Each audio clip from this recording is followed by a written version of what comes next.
everybody, Joe from Humble Bumble. Today I'm going to show you my little mix that I do for my philodendrons and my anthuriums. They're basically the same, and I know there's hundreds of videos out there and a lot of really good smart people who have a lot of things dialed down.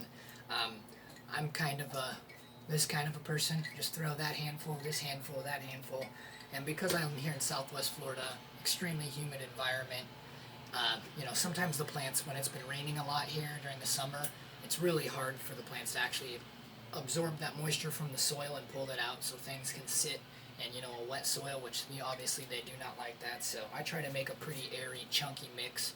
And like I said, there's plenty of great recipes out there. Follow some other people. I'm just going to show you what I do if you maybe live in a similar environment or having problems with, the evaporation of the moisture inside of this mix. So today I'm going to be repotting this beautiful Ring of Fire. I'm excited to have this guy because it makes me feel like a dinosaur. Like I just picture I could shrink or this thing would grow bigger that I just kind of chomp around. But anyway, so that guy. And I like to use these tops of these bins for my mixing thing. There's already a little bit of some leftover bark on there. We'll just let that hang out in there. But, I know a lot of people are in apartments and homes and they don't really have one of these or a place to store this, but I do a lot of yard and garden projects for people, myself, and grow a lot of different things. So I have soil mixes of all kinds that I've made, and I have these tubs. So these work perfect, and I use my cool little Korean sickle here. Anyway, let's get down to it. I will be using a 1 gallon pot then to plant him into. So right here I've got, this is Fox Farms Ocean Forest, and it's what I use. There's lots of other good high quality, mixes out there. Just make sure you're getting something that you don't think's been sitting around for a long time so that the microorganisms and everything in the soil and the nutrients haven't been depleted or molded, something like that. So I basically I do handfuls. So we're doing the 1 gallon, so I'm going to start with 3 handfuls of this. 1, 2, and 3. Just let's sprinkle a little more. Then we're going to go with our bark over here. And wherever you can get your bark, this is orchid bark, and this stuff's actually a little bit chunkier. Sometimes on the top mix, and the bottom is chunky, and the middle is the smaller stuff. But it works for me, like I said, because I'm trying to get things to dry out and drain well. So we're going to go probably 4 handfuls. It's so hard to get a good handful of this. So 1, 2, 3, and 4. And just for safety measures, a little more there. There's some big chunks in there, but we may pick a couple of them out as we go. Then, charcoal. And I like to do just a good handful, I got about that much, can you see? And I just kind of, if you do that, it puts a little magic in there, and plants can always use a little extra magic. So I did like a handful. I just didn't have much in that first batch.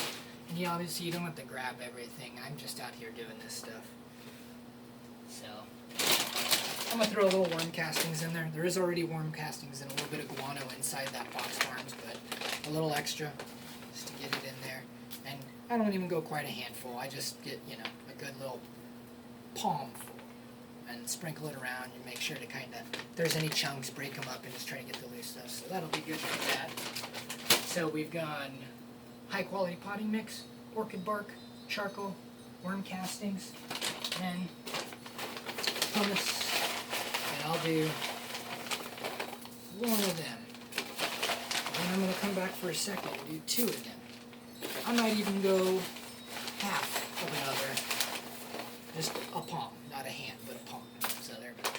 Then I'll take a little perlite as well. There was a little inside that potting mix of the ocean forest, but we just want to add a little more. Whoa, that's got some powdery pieces there. I think that's going to be good. Let's see where this gets us. I may have to add in a little more, just roughly, and got a little rainwater here from all the rain we've been getting. Oh, something's stuck in there. And we'll just give it a little. It's got all kinds of stuff up in there. We'll go this way, just to get a little moisture in there. And then I just do this, give it a couple of quick mixes like this. And this is why I said this thing works really well, because I made make sure I'm getting everything mixed in well and nothing's getting caught in little corners, and you find out you got a big bit of something that's stuck there. And that's chunky. Funky chunky mix. Maybe I'll make it myself. The funky chunky mix. So do that a couple times, couple chunks, break them up. I love this little tool here. Put it here for a minute. And I am already liking the way this looks. I'm going to maybe just throw a little more of the, just a drop of pumice in there. Like this. Just that. Just a little more. And this gives me a nice, free draining. You can see when I clump it up. Just get that guy there closer there. And then you can see when I chunk it up, it looks like there's plenty of room inside of there for air and roots to just love upon. You know, you don't want to compact it and it just, you know, stay as a hard compact ball. You can tell that there's chunks in there and there's breathable room so they can get some oxygen. Because these will all be moving, all my plants as they get bigger here. I just building actually a shade house out there, me and my buddy, and we'll be putting all these big philodendrons out there. I mean, to get bigger. So I'm excited for that. So let's get this guy in there. Here's my 1 galloner. Looks like they had a mix of cocoa core, or not cocoa core, but cocoa chips and some perlite and maybe some moss, and I saw some charcoal bits in there, but you can see nice well-established roots. So let's get them in.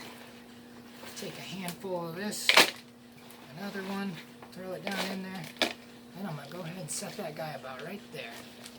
Hold him kind of in place, and then, you know, and this just also with this big nice round thing like this, it allows me to make sure I'm getting a good handful and not, you know, maybe too much of something. Sometimes those pieces of bark will come to the top and then you're left with all that soil at the bottom. So this I'm able to grab a nice firm hand there. And let's get it in there. And I think I got it about right, that I don't even need to mix a little more. I don't even need to, hopefully. Get it around there. Oh, that's good.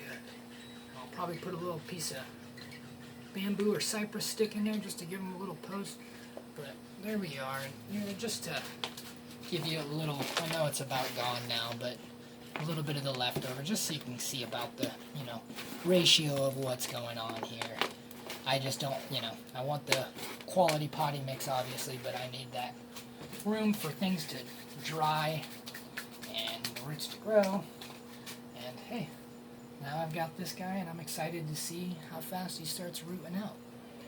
Well, guys, if you have any questions or any suggestions, comments, anything, I'm open to everything. So give me a shout, and I hope to see you guys back again checking some things out. I'll have some more good stuff for you as the days and weeks and months and hopefully years go by. All right, everybody, stay safe out there.